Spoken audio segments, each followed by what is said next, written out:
Bonjour, bienvenue pour le 6e cours, ça passe vite. Et nous sommes à un moment où on a des patriarches, on les appelle des patriarches, qui ont des années de vie très très longues et qui préparent d'une certaine manière le déluge. Donc nous avons vu déjà la semaine dernière ces nombres qui sont assez impressionnants. Et je vous ai aussi dit que les indications sur les âges des patriarches ne correspondent pas forcément toujours entre le texte massorétique, le texte de la Septante, donc la traduction grecque, ainsi que le texte samaritain, le Pentateuque samaritain. Donc il y a des différences.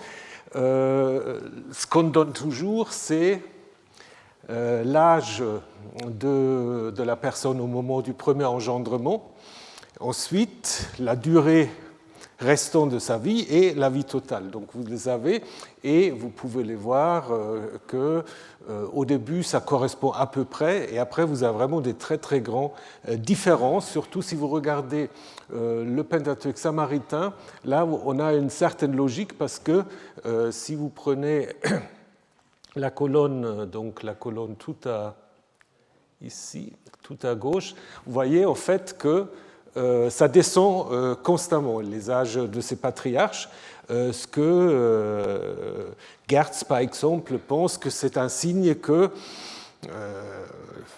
deviennent un peu mauvais et que donc il y avait en fait réduit leur durée de vie, mais ce n'est pas aussi clairement dit.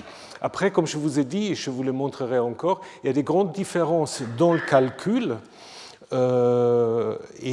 Si vous prenez par exemple les 777 ans de Lamech, vous vous souvenez de Lamech, on l'avait vu en Genèse 4, qui disait que si Caïn sera vengé 7 fois, lui, il voudrait être vengé 77 fois. Et là, il vit comme par hasard 777 fois. Donc là, on a quand même l'impression qu'on a un peu retravaillé ces âges de plusieurs manières. Donc, si vous regardez la chronologie des âges, donc on arrive en fait à une date du déluge qui diffère également selon les trois traditions textuelles. Et donc au texte massorétique, c'est 1656. Dans le texte grec, où c'est le plus long, on est à 2242. Et puis sur le texte massorétique, c'est le plus court, on est à 1307. Donc voilà, si vous avez des envies mathématiques, il faudra un peu s'interroger sur tous ces chiffres, ce n'est pas toujours très clair. Mais les rédacteurs du texte grec, ils ont quand même fait une certaine bêtise. Je vous l'ai dit, je crois, déjà la semaine dernière. Si vous regardez l'âge de Méthusalem ou Methushélah, qu'est-ce que vous constatez? Il meurt seulement à l'âge de 1256 sur l'année du monde, alors que le déluge arrive en 2242. Ça veut dire, en fait, selon la logique du texte grec, Mathusalem devrait être encore en vie lors du déluge. Ce qui n'est pas vraiment le cas, apparemment. Alors que dans les autres, donc vous voyez que chez les Samaritains, il y a trois personnages, Yéret, Methushélah et Lamech, qui meurent justement en 1307, l'année du déluge. Donc l'idée probablement, sans que ça soit raconté dans l'histoire, mais l'idée c'est apparemment qu'ils sont engloutis par le déluge, ce qui est également le cas de Methushélah dans le texte samaritain. Alors on peut se poser la question, à quoi ça sert tous ces âges et toutes ces indications chronologiques? Est-ce que c'est intéressant ou pas? Il y a certainement des réflexions là derrière. Il y a des gens qui voulaient trouver des significations pour chaque âge et chaque indication chronologique, jusqu'à aujourd'hui, pas vraiment couronnée de succès. Mais si quelqu'un veut s'y atteler, il y a encore du travail à faire. Par contre, ce qu'on peut voir, c'est qu'apparemment, le texte massorétique, donc le texte hébreu standard, les indications chronologiques ont été en effet revisés dans le but d'arriver à un moment important dans l'histoire, probablement l'an 4000 selon la création du monde.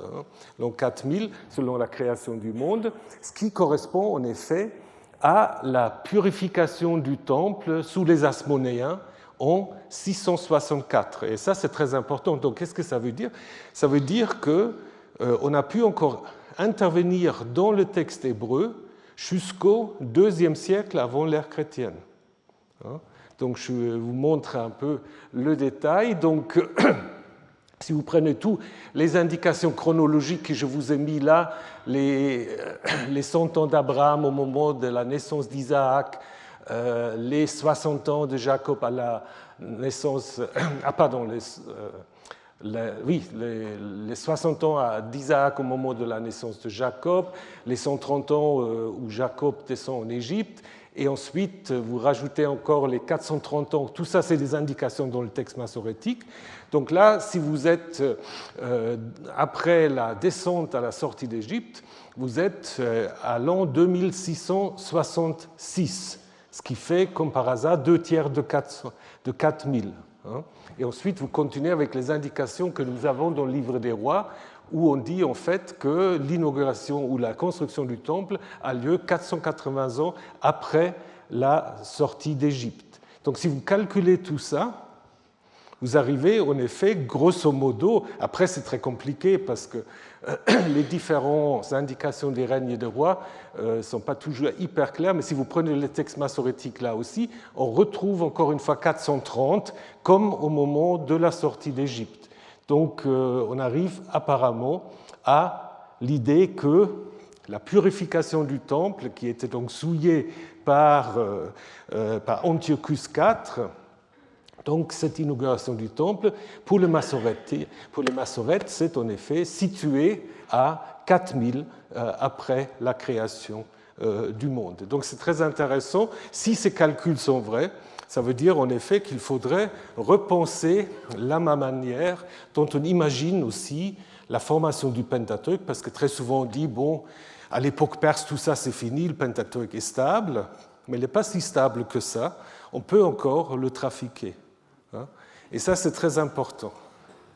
Et pour le Pentateuque samaritain, c'est moins clair, mais il semble quand même, si on suit ce livre de Hughes, Secrets of Times, Myth and History in Biblical Chronology, que le système chronologique des Samaritains, en fait, voulait situer l'inauguration ou la fondation du mont Garizim en 2800 après la création du monde. Donc je vous ai également mis là les indications, contrairement au texte massorétique qui donne 430 ans de la durée du séjour en Égypte. Pour le texte samaritain, c'est la moitié, c'est 215. Et puis vous arrivez en effet avec les indications d'Exode 16 qui donnent 40 ans dans le séjour dans le désert, et 7 ans encore dans une chronique samaritaine pour la durée de la conquête, vous arrivez en effet à grosso modo 2800, donc ce qui voudrait dire que là aussi, il y a en effet une réflexion qui montre qu'on a sans doute là aussi retravaillé le texte samaritain. Pour le texte grec, c'est beaucoup moins clair. Là, on n'a pas vraiment encore trouvé. Martin Rösel pense que pour la Septante, ce sera l'idée de le mettre à 5000, donc la purification du temple. Mais là, le calcul, je vous l'avoue, il est moins évident. Donc, mais pour la formation du Pentateuque, comme je disais, c'est vraiment quelque chose qui est très important, et je pense actuellement, puisque au Collège de France, on vous dit un peu la recherche en train de se faire, donc je pense la prochaine grande révolution sur la formation du Pentateuque, ça va être d'aller beaucoup plus bas encore que l'époque perse, où on pensait toujours que c'était un peu la fin des dernières révisions. Je vous en parlerai sans doute lors d'autres cours. Voilà, donc pour résumer ce qu'on peut dire sur la formation de cette liste généalogique. Il y a à l'origine une liste de 10 générations de 10 patriarches, hein, qui vont du premier homme jusqu'au déluge et qui ont été, vous vous souvenez, intégrés dans ce livre des Toldot, ce livre des engendrements des généalogies, qui a été une des sources probablement de l'auteur sacerdotal qui ensuite, en reprenant cette source, a révisé une partie des indications, notamment, je vous le remontre tout de suite, l'ajout des versets 1 à 3 qui renvoie à Genèse 1, mais aussi la révision de la notice sur Noé. Ensuite, un autre rédacteur a intégré une étiologie, une explication sur le nom de Noé, on y reviendra. Et finalement, aux alentours de 150 avant l'ère chrétienne, cette révision partielle des indications chronologiques pour construire cette chronologie qui va de la fondation du monde jusqu'à la purification du temple. Voilà ce qu'on peut dire. Alors donc, le livre de Toldot, je vous le rappelle simplement, la Genèse est structurée par ce titre, et puisque nous avons en 5.1 livre Sefer Toldot Adam, ça veut dire que c'est probablement le début de ce rouleau qui contenait à l'origine que des énumérations, que des généalogies, et à l'intérieur, ou que P a utilisé pour intégrer aussi ces histoires sur le déluge, sur Noé, sur Abraham, Isaac, Jacob et Ésaü. Alors, donc, je vous ai dit, au moment où on l'a repris, on a eu cette révision tout au début qui renvoie très clairement à Genèse 1. Le jour où Dieu créa un être humain, il le fit à la ressemblance de Dieu, mâle et femelle les créa. Donc tout ça, ça vous rappelez, hein, c'est en Genèse 1. Par contre, ce qui est nouveau, c'est la suite. Il appela leur nom, c'est un peu curieux, mâle et femelle, il les créa, et il appela leur nom Adam, être humain. Ça, c'est quelque chose un peu bizarre qu'on ne trouve pas en Genèse 1. Hein. Pourquoi est-ce qu'on a rajouté ça? C'est probablement pour faire une sorte d'harmonisation entre le récit de la Genèse, le premier chapitre, et cette généalogie. Puisque dans la généalogie, Adam, c'est utilisé comme un nom propre. Alors que dans le texte P, Adam, c'est un nom générique, l'être humain, en tant que mâle et femelle. Donc pour essayer de combiner les deux choses, on a rajouté ces premiers chapitres. D'ailleurs, Adam, comme nom propre, dans l'Ancien Testament, dans la Bible hébraïque, on le trouve seulement ici et en 1 Chronique 1, puis aussi en Genèse 4 aussi au début. Donc, après, ça devient un nom populaire, mais c'est sans doute pour pour harmoniser ces deux traditions qu'il y a eu cette précision. Alors, ce qui est encore une nouveauté, c'est Adam engendra à sa ressemblance et selon son image. C'est à la ressemblance de qui et à l'image de qui? Parce qu'en Genèse 1, souvenez-vous, l'être humain est créé à l'image de Dieu, mâle et femelle, vous vous souvenez? Et là, on a l'impression que Adam engendre son premier fils à son image, à sa ressemblance. Qu'est-ce que ça voudrait dire?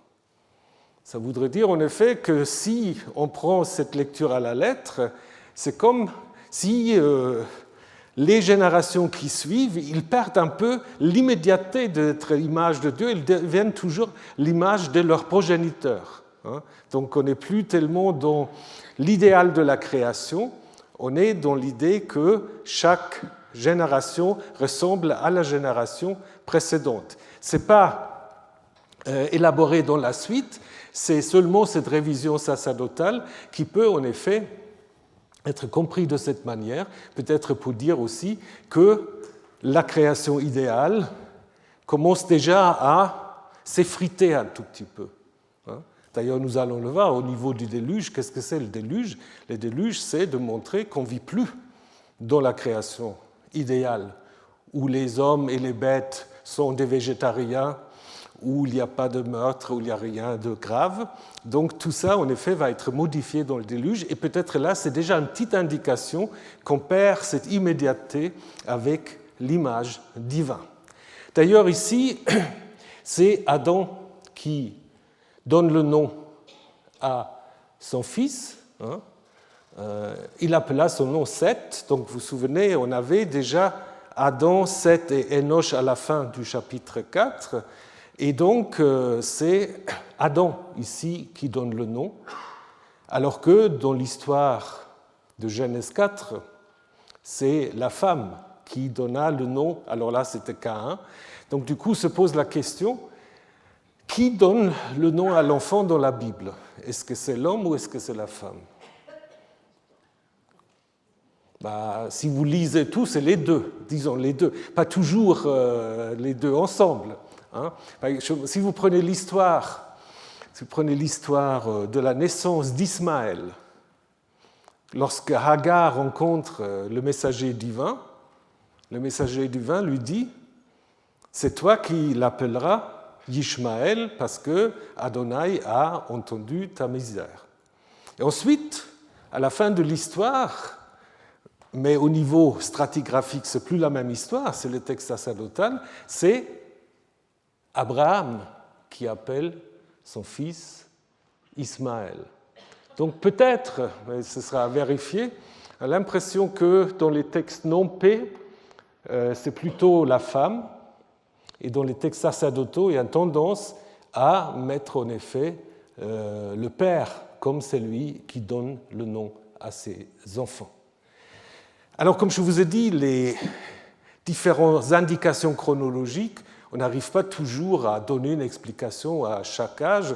Donc, si vous prenez la première indication qu'Abraham aura eu 130 ans, bon, ça, vous pouvez faire des calculs mathématiques. Donc, je ne suis pas mathématicien, je regardais ce qu'on dit sur les 130. Alors 130, c'est le premier chiffre naturel qui, en fait, c'est la somme des carrés des 4 premiers diviseurs, donc 1, 2, 5 et 10 au carré, on arrive à 130. Alors, est-ce que les gens avaient des idées comme ça derrière la tête? C'est difficile. Et puis, si vous regardez tous les autres nombres, c'est très compliqué.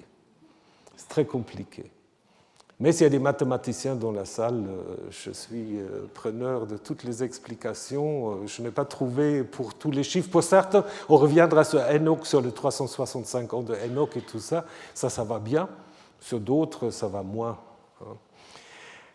Donc, Adam meurt à 930 ans. 930 ans, ça veut dire, en fait, il a connu tous les patriarches. Il est en vie jusqu'à Lamech, dans le texte massorétique. Et dans le texte samaritain, il a même encore connu Noé, mais il est mort avant le déluge. Ça, c'est certainement pas par hasard que vous voulez que le premier être humain vit en fait jusqu'à la fin de cette période prédiluvienne qui marque, comme je viens de le dire, une césure. Donc nous avons déjà vu Seth et Enoch. C'est déjà à la fin du chapitre 4, où on a apparemment voulu faire un lien entre les deux généalogies. Vous vous souvenez, à la fin du chapitre 4, il y a déjà une généalogie qui ne correspond pas tout à fait à ce que nous avons ici. Et on retrouve en quatrième rang Kenan, qui ressemble quand même farouchement à Caïn. Sans doute le même personnage. Alors soit c'est simplement un diminutif, le petit Caïn, ou, ce qui est parfois proposé aussi, une divinité Kainan qui est attestée dans les inscriptions sabéennes, où c'est une divinité protectrice des forgerons et des métallurgistes. Et on retrouve la métallurgie dont nous avons déjà parlé au sujet de Caïn. Alors, Mahalel et Yéret, il n'y a pas grand-chose à signaler. C'est deux personnages qui n'ont pas vraiment d'équivalent étymologique dans les deux, mais on peut en effet les rapprocher en fait à deux autres personnes en chapitre 4, Mehuyael et Irad. Son. Alors, évidemment, ce n'est pas les mêmes noms. Mechalel vient de la racine halal, loué. Hein, c'est d'ailleurs attesté comme nom propre à l'époque de Néhémie, donc au IVe siècle. Et Yered, c'est celui qui descend. Bon, c'est aussi curieux. Alors, est-ce que c'est un nom divin qui a été enlevé? Donc, la divinité est descendue ou que la divinité descende, c'est possible. Ce qu'on observe, c'est que ce nom est utilisé dans le livre des Jubilés pour dire que c'est à son époque que descendent les anges du ciel pour coucher avec les filles des hommes. Ça, c'est un épisode que nous allons examiner sous peu. Et puis alors arrive le fameux Enoch. Là, on va rester un petit peu plus longtemps avec Enoch. D'abord, la notice sur Enoch sort du cadre habituel, puisqu'on n'indique pas son nom. On indique qu'il a vécu 365 ans, et puis après, il a été pris l'Akar par Dieu. Et on dit 2 fois qu'il marche avec la divinité. Et ha-Elohim hitalech. C'est la même chose qu'on va dire sur Noé. Donc apparemment, ça c'est quand même une manière de dire il était spécial parmi ces patriarches, parce que c'est le seul qui reçoit une telle précision, évidemment, avec Noé. Donc sans doute dû à la révision sacerdotale. Enoch apparaît dans la Bible seulement ici et dans l'autre généalogie de Genèse 4, mais c'est quand même un personnage que vous allez voir qui a été un peu censuré par les rédacteurs bibliques. Enoch, c'était quelqu'un qui, dans le judaïsme naissant, dans certains milieux du judaïsme naissant, jouait un rôle très important.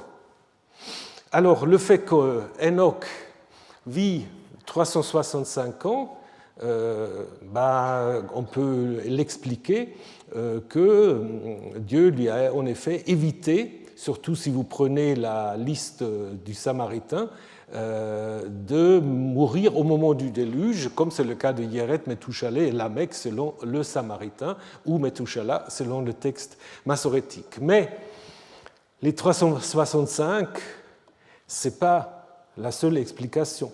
Alors, je vais vous le dire dans un instant, il y a un lien très fort entre Enoch et les questions de calendrier.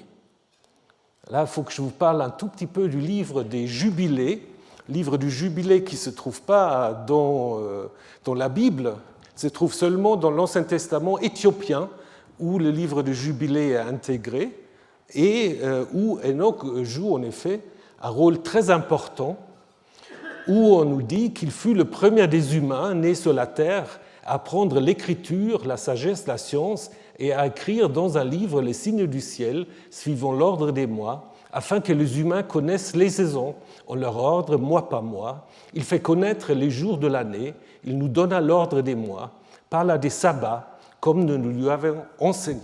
Donc Dieu la parle un peu au pluriel, un peu comme dans le Coran déjà, et donc présente Enoch comme le grand spécialiste des questions du calendrier. Et un peu plus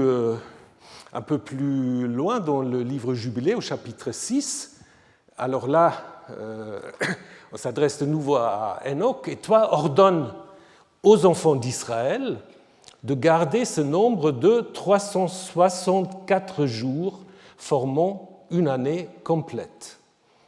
Donc là, il y a au IIIe siècle, dans le judaïsme, tout un débat sur quel calendrier il faut adopter, le calendrier solaire ou le calendrier lunaire. Et c'est peut-être une des raisons pourquoi Enoch n'a pas été très populaire auprès des rabbins. Le livre de Jubilé parle très souvent, comme d'ailleurs le livre de Enoch, dont je vous parlerai dans un instant, parle très souvent des 364 jours pour l'année solaire. Donc, du coup, on peut se poser la question, pourquoi Enoch a-t-il vécu 365 et pas 364 ? Ben, ça, c'est une autre question qu'on peut se poser. Alors, donc, les 365, normalement, on dit, c'est lié en fait au calendrier julien, mais en Égypte, ça existe depuis beaucoup plus longtemps, les 365, hein, où il y a des calculs sur l'année liés en fait à l'apparition de Sirius et qui, dans les textes égyptiens, donne 365. Donc, du coup, il faut se poser la question si ces 365 qu'on attribue à Enoch, s'il y a un lien, une influence égyptienne, ou si on avait simplement rajouté un an sur le 364, question qu'on peut se poser. Là, de nouveau, et c'est toujours difficile de savoir si c'est voulu ou non, vous connaissez la gematria, la spéculation autour des valeurs numériques des lettres, et si vous faites ce calcul pour Enoch, vous arrivez à 84, ce qui fait 7 fois 12. Donc, voilà, 7 pour la semaine et 12 pour le mois. Alors, de nouveau, est-ce par hasard? Il y a des mathématiciens, j'en ai un doctorant qui est très circonspect quand on arrive avec ça, parce qu'il dit statistiquement ça peut s'appliquer à beaucoup de cas. Donc je pense qu'il faut raison garder, mais c'est quand même intéressant, donc je voulais quand même vous le communiquer. Donc Enoch, selon le livre des Jubilés, qui suit en fait un peu la Genèse, il ne fut pas enlevé au ciel, selon le Jubilé, mais il fut placé dans le jardin d'Éden, qui était épargné par le déluge. Bon, ça, dans la Bible, on n'en parle pas, mais donc on ne voulait pas apparemment le mettre directement dans le ciel. Donc c'est une figure, sans doute, importante de l'apocalyptique ou de l'eschatologie juive, inspirée, comme je vous l'ai dit la semaine dernière déjà, par les listes ou les énumérations des générations prédiluviennes chez Bérose, hein, puisque chez Bérose, Enoch est en 7e position, et chez Bérose, en 7e rang, se trouve un roi qui également reçoit des dieux des dons de sagesse. Et Bérose associe à ces 10 rois prédiluviens un certain nombre de sages, des êtres hybrides, mi-poisson, mi-homme, et ce qui lui est associé, le 7e, c'est Odakon ou Utuazbu, dont on dit aussi qu'il est monté au ciel. Donc je pense que ça, ce n'est pas par hasard. Il y a certainement un lien entre le personnage de Enoch et cette liste que nous avons. Donc Enoch fut populaire, on le voit aussi dans les textes de Qumran. Dans le Nouveau Testament, il est cité, on trouve même une citation presque littérale du livre de Enoch dans l'épître de Jude. Donc ça montre quand même qu'au 1er siècle, c'est un personnage important, alors que dans les textes rabbiniques, il y a plutôt une tentative de marginaliser ce personnage. Par exemple, le Bereshit, Rabbah, va dire que Enoch n'était pas juste, mais pas toujours.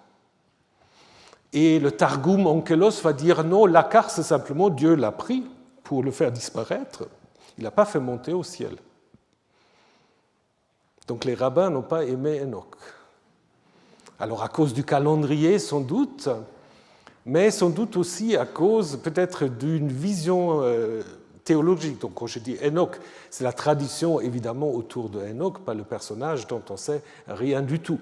Donc par contre, la littérature énochique, elle est très importante. On connaît 3 recueils importants qui sont attribués à Enoch. L'Enoch éthiopien, la collection la plus ancienne, et puis un Enoch slave et un Enoch hébreu.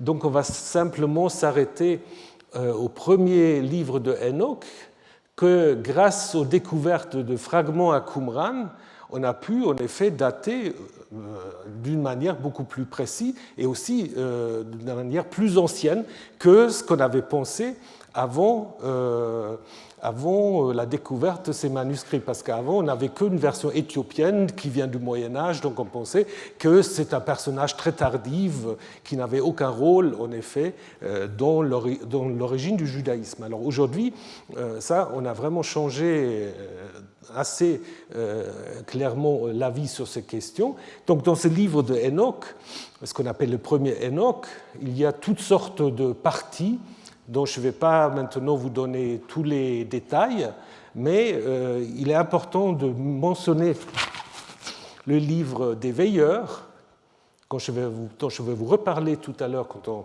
regarde Genèse 6, qui est un livre en fait une partie qui date du IIIe siècle avant notre ère et qui peut donc être contemporain des dernières retouches de la Torah, notamment cette histoire des anges qui descendent pour s'amuser avec les filles des hommes. Et donc, dans le livre des veilleurs, justement, je vous le donnerai plus en détail tout à l'heure, ces anges ont donc couché avec les femmes et ont enfanté des géants. Et donc, ces anges, ensuite, sont punis, enchaînés pendant 70 générations. Et ces anges demandent à Enoch d'intercéder, et c'est lui entame alors toutes sortes de voyages célestes où on lui montre en effet ce qui va arriver au moment du jugement final. Donc je ne vais pas aller dans les détails, mais simplement l'ange Raphaël va lui montrer, c'est très important aussi après pour le christianisme, parce que ces cavernes que vous avez ici, ça correspond après à des visions ou du fantasme de l'Église sur le jugement final. Donc on va avoir une caverne pour les justes, où il y a la lumière, l'eau courante, etc. Donc là, tout va bien. Alors après, vous avez une caverne pour les pécheurs, qui n'ont pas été jugés de leur vivant. Là, ça se passe déjà beaucoup moins bien. Et ensuite, vous avez une caverne pour ceux qui accusent.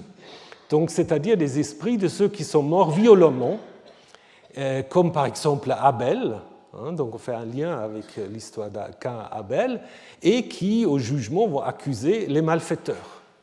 Et après, ça correspond un peu au limbe, après, il y a une caverne pour les cas spéciaux, c'est-à-dire pour ceux dont on ne sait pas exactement si on peut les récupérer ou non, pour les esprits de ceux qui ne sont pas des saints, mais des pécheurs, mais qui souffrent ici, leurs esprits sont peut-être moins punis, donc il y a déjà une sorte, voilà, on peut peut-être se réhabiliter un tout petit peu, donc ils ne seront pas châtiés au jour du jugement, puisqu'on les a déjà maltraités avant le jugement. Et ça se passe non plus aux enfers, ça se passe dans des cavernes. Donc, on n'est plus sous la terre, mais on est à l'ouest. C'est peut-être un reflet d'exploitation minière très populaire à l'époque perse, qu'on le trouve aussi au livre de Job, quand on parle de l'endroit où on peut trouver la sagesse. Voilà, les justes donc pourront, et ça je voulais juste vous le dire puisque ça fait un lien avec ce que nous avons vu sur Genèse 2 et 3, les justes pourront manger de l'arbre de vie. Donc là, évidemment, vous vous souvenez qu'en Genèse 3, on avait dit que plus personne, on peut revenir sur l'arbre de vie, et là, dans le livre de Enoch, les justes vont pouvoir se servir de l'arbre de vie. Donc, la mention de Enoch en Genèse 5 présuppose sans doute des telles traditions déjà.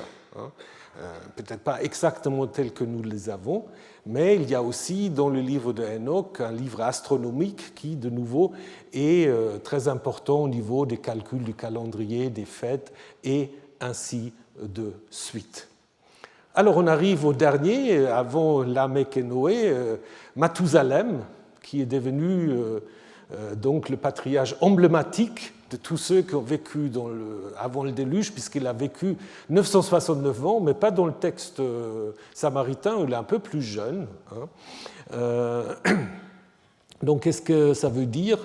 Est-ce qu'on peut faire un lien avec Moutou, homme en acadien?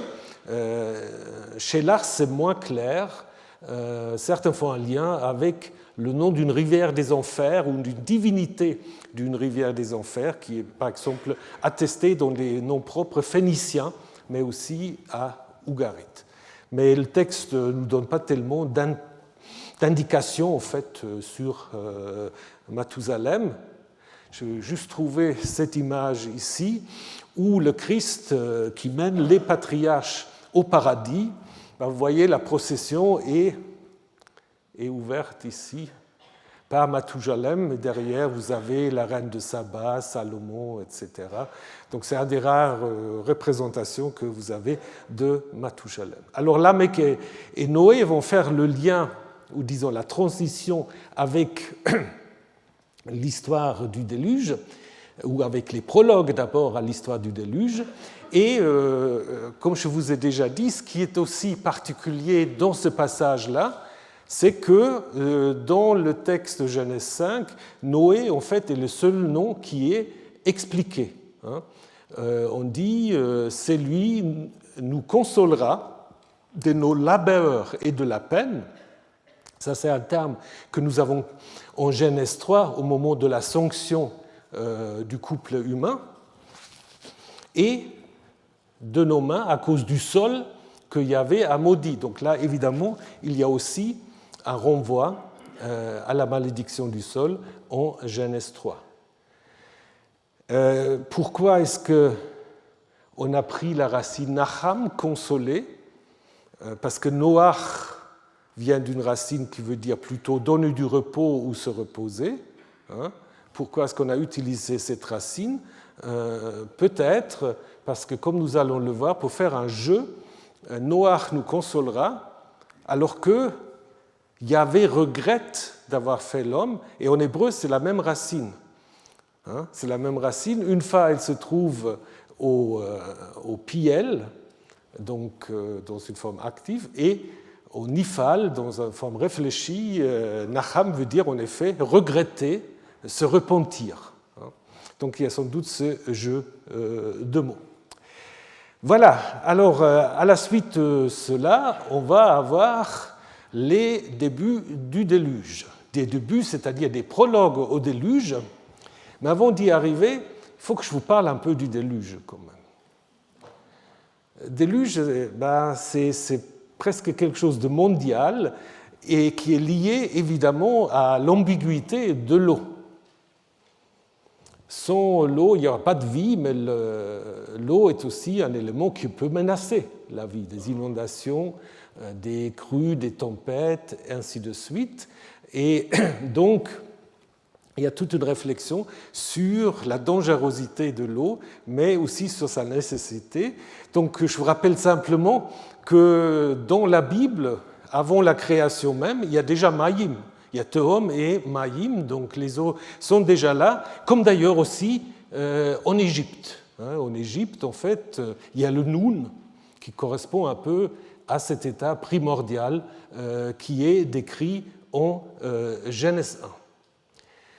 Alors, il y a des gens qui pensent que les récits ou le mythe du déluge est une sorte presque de mythe universel. C'est notamment l'idée de Mircea Eliade qui dit que le récit du déluge ou les récits comptent parmi les plus répandus du patrimoine religieux de l'humanité.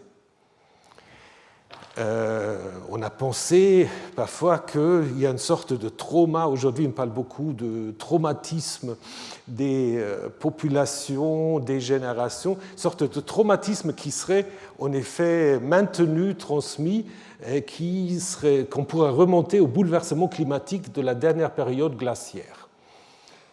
Il faut être prudent, mais je reviendrai là-dessus dans un instant.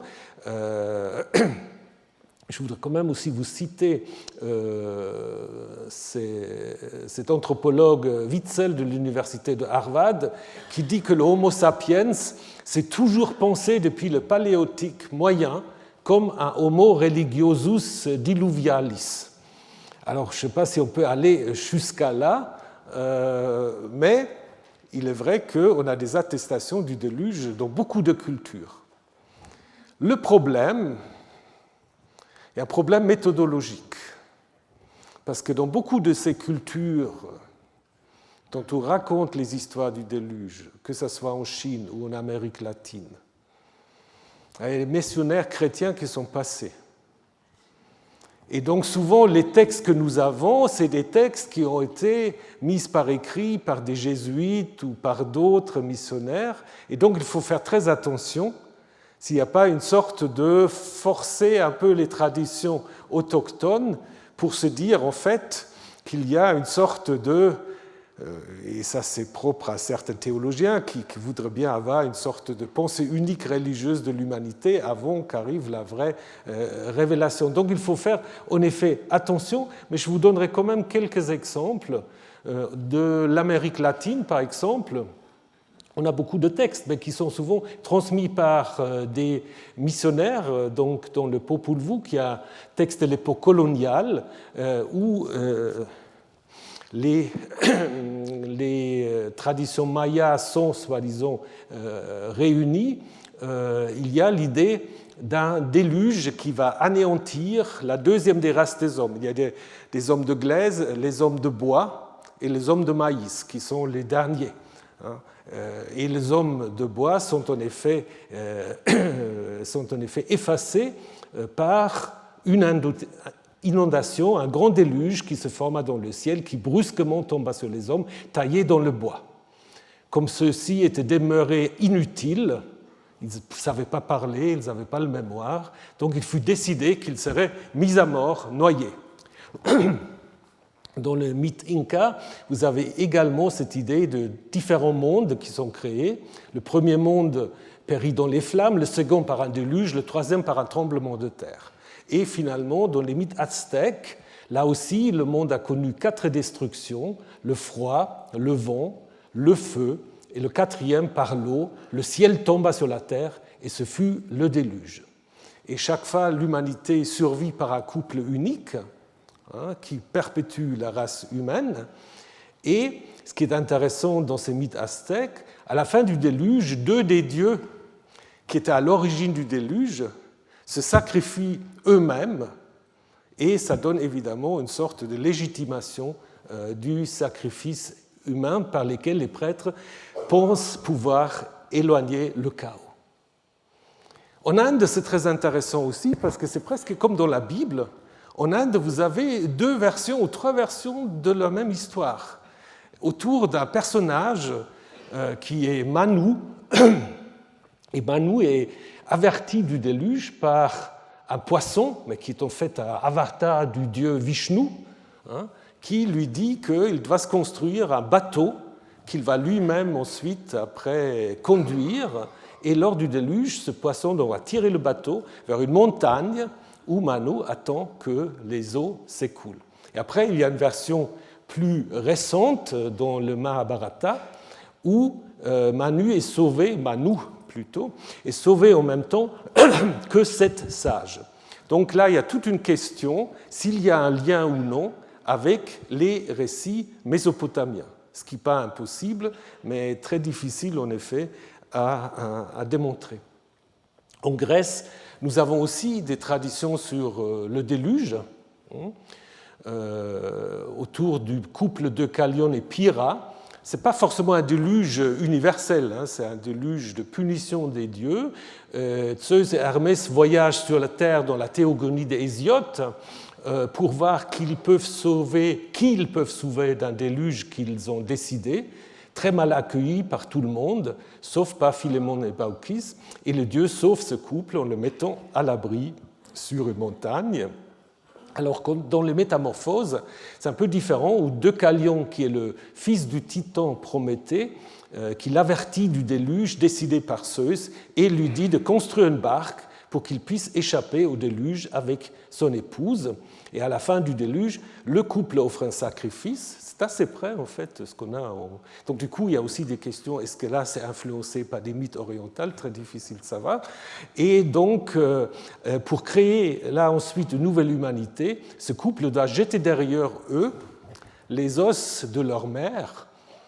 La mer, c'est la terre. Donc, c'est les pierres. Et d'où ce mythe que les humains sont nés de la terre et nés des pierres. Et c'est très intéressant parce que dans Ésaïe, je crois 51 ou 53, je ne sais plus, il y a cette idée que Abraham est une sorte de rocher d'où ses descendants étaient taillés. Donc on a peut-être quelque chose d'un peu comparable à ce que vous avez ici.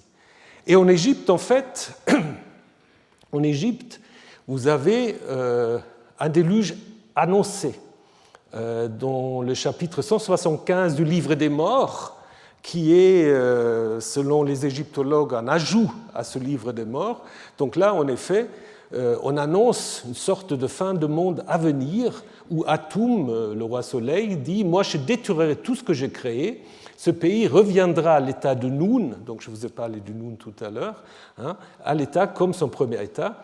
Je suis ce qui restera avec Oasis quand je me transforme à nouveau en serpent que les hommes ne peuvent connaître, que les dieux ne peuvent pas voir. Donc là, il y a une sorte de déluge final, hein, parce que dans tous les autres récits, c'est un déluge qui précède en fait le monde dans lequel vivent les destinateurs. Alors là, qu'en Égypte, on a ces déluges finales, différents justement des récits de déluges mésopotamiens, qui sont quand même les plus importants que nous connaissons aujourd'hui. Donc nous avons 4 grandes traditions mésopotamiennes sur le déluge.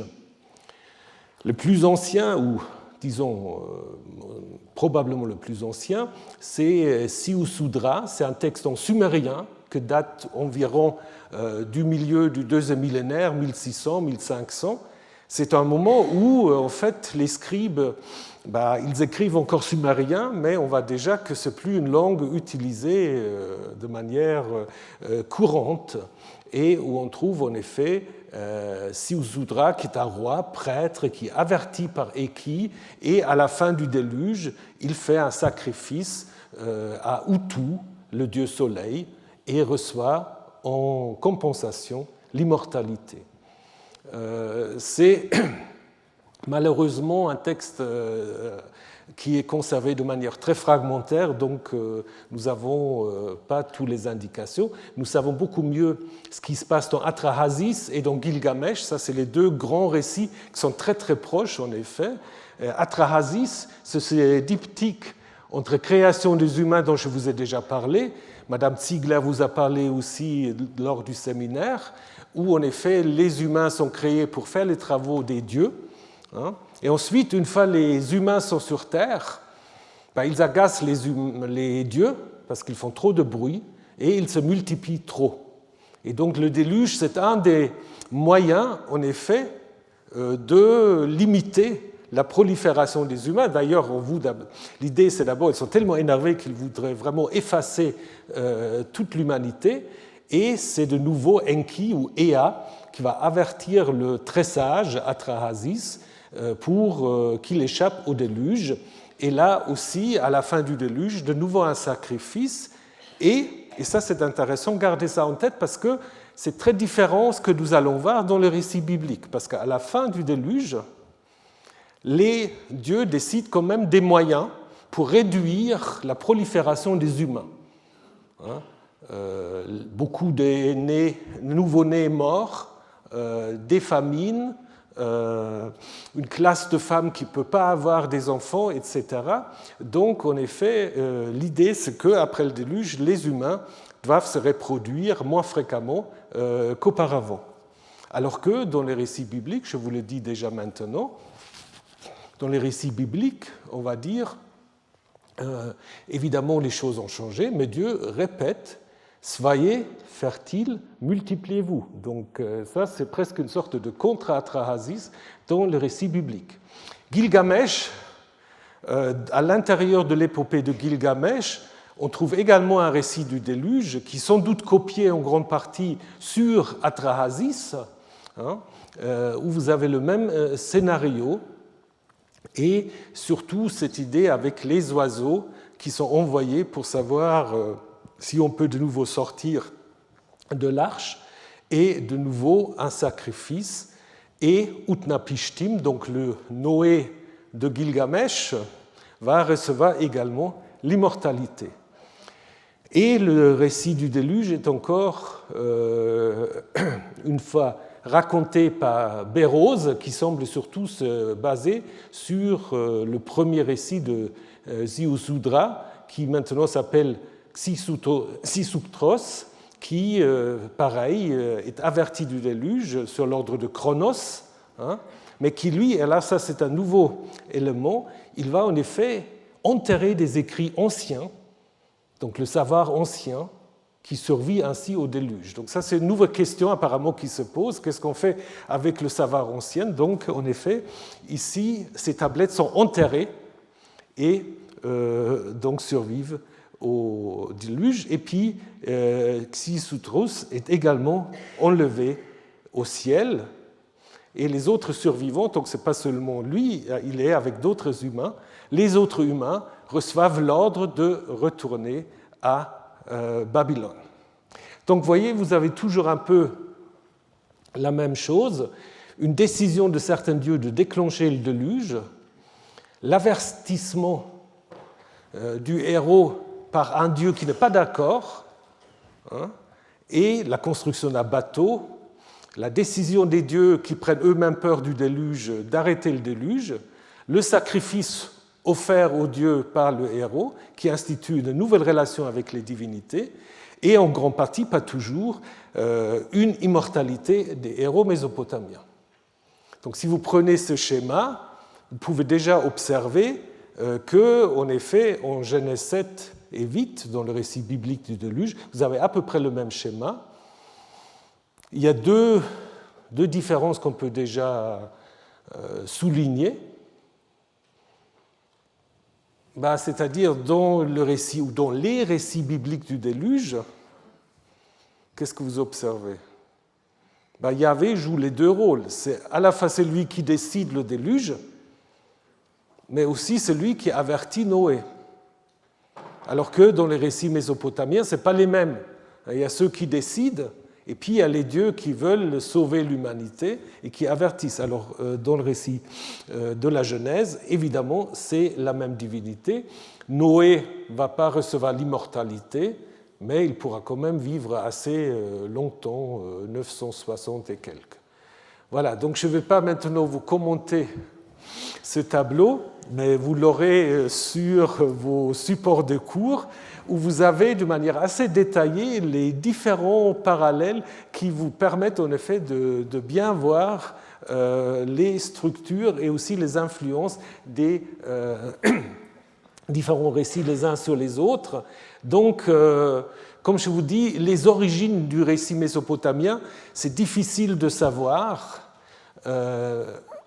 Alors, comme je vous ai dit, il y a des gens qui pensent qu'on pourrait y voir une sorte d'inondation de la mer Noire, qui était d'abord une lac d'eau douce et qui était envahie au 6e millénaire par les eaux de la Méditerranée, ce qui aura provoqué une très grande inondation, donc une sorte de déluge qui sera resté dans les mémoires. On parle aussi des inondations du Golfe Persique dues à des réchauffements très rapides. Tout ça, c'est possible, mais de manière générale, ce qu'on observe quand même très fréquemment, c'est qu'il y a en tout temps des inondations, surtout dans les deltas de l'Euphrate et du Tigre. Peut-être qu'il ne faut pas non plus aller trop scientiste d'une certaine manière et chercher toujours l'explication scientifique.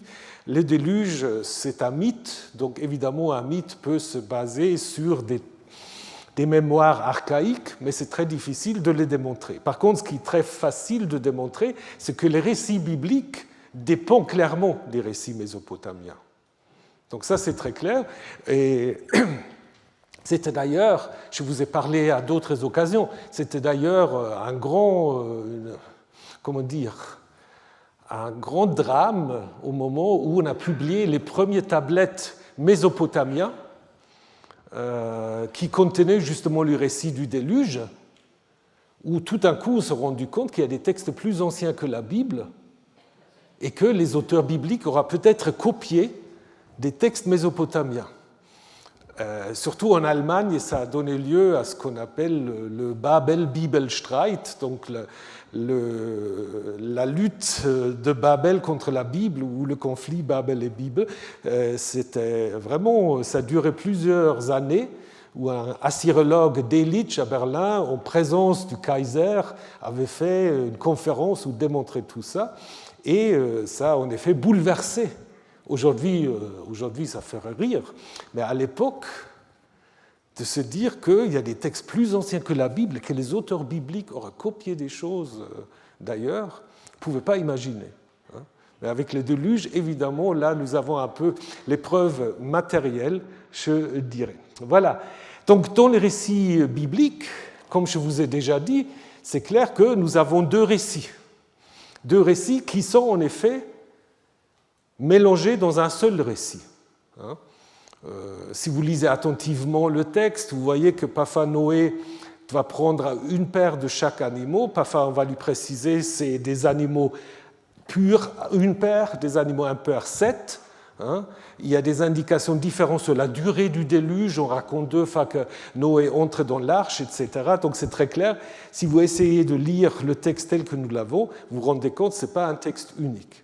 Mais alors pourquoi est-ce qu'on n'a pas mis les deux textes l'un près de l'autre? Par exemple, pour les récits de la création, nous l'avons vu, nous avons Genèse 1, et ensuite nous avons Genèse 2 et 3. Pourquoi pour le déluge, les rédacteurs les ont mis ensemble? Comme le déluge est un événement unique, on ne peut pas raconter 2 fois la suite 2 récits du déluge. Pour la création, on peut un peu, parce qu'on dit en Genèse 1, c'est la création de tout l'univers, en Genèse 2, 3, on raconte la création plus précisément des humains. Mais pour le déluge, ça ne marche pas. C'est comme pour la traversée de la mer, en Exode 14, ça c'est des récits que vous ne pouvez pas raconter 2 fois. Donc il faut faire un travail plus complexe de mettre ensemble 2 récits, et donc du coup, souvent, un récit perd un peu du coup de sa cohérence. Donc, d'ailleurs, on le voit aussi, puis on va le voir tout de suite, puisque je vais vous traduire ces prologues. Nous avons même 3 prologues qui sont donnés au déluge. D'abord, la coucherie des fils de Dieu avec les filles des hommes. Ensuite, l'être humain fait le mal et Yahvé regrette d'avoir fait l'être humain. Et ensuite, une autre idée qui n'est pas totalement différente, mais quand même un peu, puisque, on va dire, la terre s'était remplie de violence. Une fois, on a le mal, Ra'a, et après, on a la Hamas, la violence. Donc, 3 prologues différents. Le premier, sans doute, le plus récent. Le deuxième, probablement le plus ancien. Et le troisième, le prologue sacerdotal. Je vais vite vous le lire. Il arriva que l'être humain commença à se multiplier sur la surface du sol et que des filles leur furent nées. L'être humain, évidemment, il faut le prendre ici comme un générique, donc on pourrait aussi traduire les humains. Les fils des dieux virent les filles des humains, elles étaient belles, et ils prirent pour femmes toutes celles qu'ils choisirent. Yahvé dit, mon souffle ne dirigera pas toujours l'être humain, car lui aussi est cher, ses jours seront de 120 ans. Là, on a un terme hébreu, bashagam, qui est très bizarre. Très, très bizarre. Une composition de plusieurs prépositions en conjonction, be, she, comme Asher, et gam. Donc ça, c'était des telles compositions, c'est seulement dans le livre de Qoheleth, ce qui vous indique déjà en fait que nous avons affaire là à un texte clairement récent. Et les Néphilim étaient alors sur la terre en ce jour-là, et encore après cela, lorsque les fils de Dieu vinrent vers les filles des humains et qu'elles enfantèrent pour eux, ce sont là les héros d'autrefois, les hommes de renom. Yahvé vit, il était grand le mal de l'être humain sur la terre, et toute conception de pensée de son cœur était seulement mal tous les jours. Yahvé regretta d'avoir fait l'être humain sur la terre, et son cœur en fut affligé. Yahvé dit, j'effacerai l'être humain que j'ai créé de la surface du sol, de l'être humain jusqu'aux quadrupèdes, à ce qui grouille et aux volatiles du ciel. En effet, je regrette de les avoir faits. Quant à Noé, il avait trouvé grâce aux yeux de Yahvé. Voici le toldot de Noé. Noé est un homme juste et intègre parmi ses générations.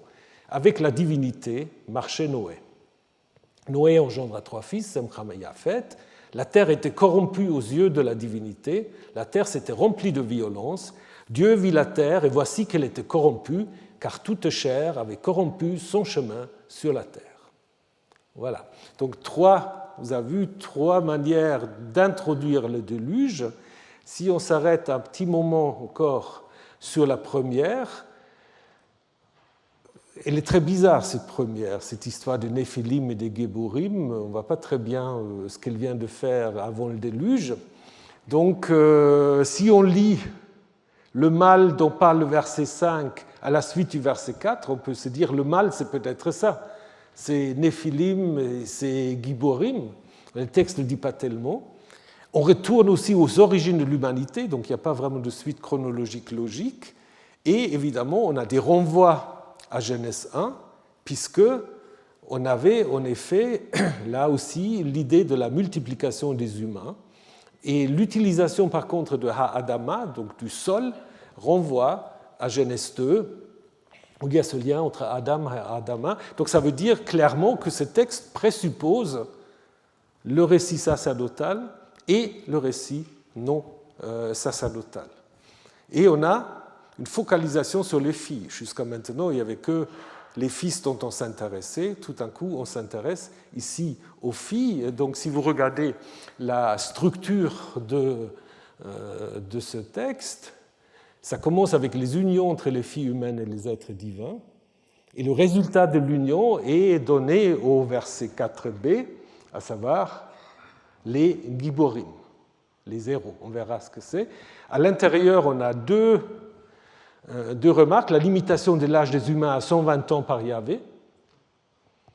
Qu'est-ce que ça vient faire là? Et puis la notice sur le Néphilim qui était alors sur la terre. Donc probablement, vous pouvez, faites l'exercice, vous pouvez lire le 4b directement à la suite des unions entre les fils de Dieu et les filles des humains. Et donc ça veut dire que probablement la notice sur les 120 ans et la notice sur le Néphilim ont été ajoutées après coup. Alors pourquoi est-ce qu'on a ajouté cette limitation de l'âge humain à 120 ans? Peut-être c'est quand même lié, bon, il y a beaucoup d'explications, évidemment, on peut penser à Moïse qui meurt à l'âge de 120 ans, mais si vous pensez de nouveau à Atrahasis, selon Atrahasis, le déluge se produit parce que les gens se multiplient trop. Et peut-être de dire je vais réduire l'âge à 120, c'est peut-être aussi une sorte de moyen de réduire le nombre des humains sur la Terre, parce que s'ils vivent jusqu'à 900 et quelques, comme on l'a vu avec Adam, donc il y a beaucoup de générations qui cohabitent, alors là c'est peut-être un peu moins. Donc c'est peut-être en effet lié un peu à cette idée, une sorte d'anticiper le nouvel ordre post-diluvien. D'ailleurs, dans le livre de Jubilé, cette remarque-là, on va, comme par hasard, la situer après le déluge. Ce n'est pas par hasard, à mon avis. Et donc, les Néphilim, on verra ça plus en détail la semaine prochaine. Les Néphilim, c'est sans doute une glose qui veut expliquer qui sont les fameux Giborim. D'ailleurs, la Septante va traduire les deux noms par le même terme, gigantes, des géants. Alors, des rapports sexuels entre les dieux et les humains, ça existe. Ça existe, par exemple, à Ugarit. À Ugarit, nous avons donc le mythe de la naissance des deux divinités, Shacha et Shalim, donc les deux aspects de Vénus du matin et le soir, donc l'aube et la crépuscule, qui naissent en effet dans un texte ougaritique d'une relation du dieu El avec deux femmes, donc en même temps. Et donc, en fait, c'est des sortes de moitié jumeaux. Et puis, évidemment, on a déjà évoqué la figure de Gilgamesh, dont on dit, dans l'épopée, 2 tiers en lui sont divins et un tiers humain, puisqu'il est le fils de la déesse Ninsun, au moins dans l'épopée. Gilgamesh apparaît aussi, et un lien quelque part, dans le livre des géants, qui fait partie du livre de Enoch, dans des fragments à Qumran. Donc ça veut dire que sa popularité est restée en effet jusqu'à une époque très récente. Et puis, nous allons juste rappeler le contexte grec, puisque évidemment, dans la théogonie de Hésiode, vous avez toute une liste de tous les héros qui naissent des rapports entre Zeus et d'autres dieux et des humains. Dans le catalogue des femmes, c'est assez intéressant, on trouve cette idée que Zeus aurait voulu détruire la vie des demi-dieux afin que les enfants des dieux ne s'accouplent pas avec les misérables mortels, voyant le destin de leurs propres yeux, mais que le Dieu bienheureux est désormais, comme auparavant, leur mode de vie et leur lieu habituel à l'écart des hommes mortels. Donc ça, c'est assez intéressant. Et pour faire ça, il provoque la guerre de Troie. Alors, Ronan Hendel, qui s'est intéressé à ce texte, il va même jusqu'à dire la guerre de Troie, en quelque sorte, déplacé ou se substituer au déluge. Mais ça, évidemment, dans le texte, c'est difficile de savoir. Mais il y a quand même quelque chose de comparable à ce que nous avons en Genèse 6. Et ce lien avec la mythologie grecque, ça a été déjà observé par Flavius Joseph, parce qu'il dit en effet les exploits que leur attribue la tradition ressemblent aux tentatives audacieuses que les Grecs rapportent aux yeux des géants. Mais pour vraiment comprendre cette histoire, nous devons en effet revenir à Enoch, au livre de Enoch, puisque dans le livre de Enoch, nous avons toute l'histoire. Et cette histoire, je vous la raconterai la semaine prochaine. Très bonne journée. Merci.